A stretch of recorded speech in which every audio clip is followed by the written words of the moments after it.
All right, so the starter we're using came right out of the fridge, but you can see it's very healthy and active.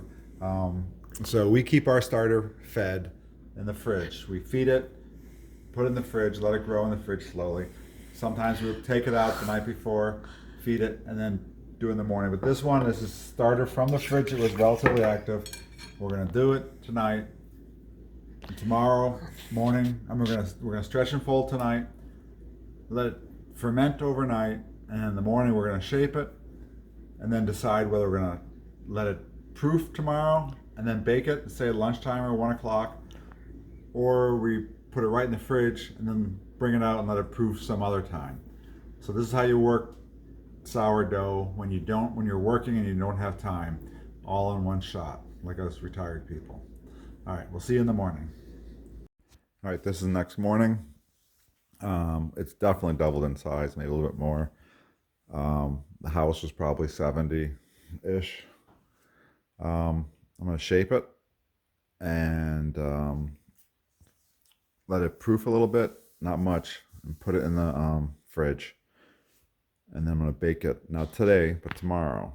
So this is 7 in the morning. I started this bread at 8:30 last night. All right, I shaped it, put it in a proofing basket. Remember, this is the bottom. Used rice flour in the bowl. I'm gonna go right to the fridge. All right, so this basically proofed in the fridge. I pulled it out about an hour or two ago. This is Thanksgiving Day. So it sat in the fridge for a whole day, overnight, and then a whole day, now this morning.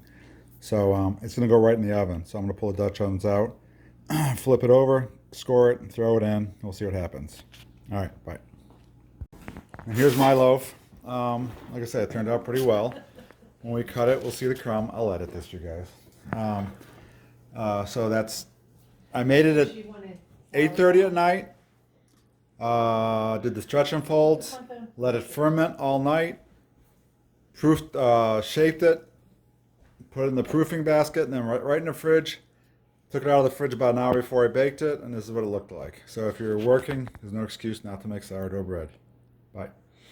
All right, so here's the crumb. It's a little tighter than I'm used to, but not bad. So maybe I didn't proof it enough.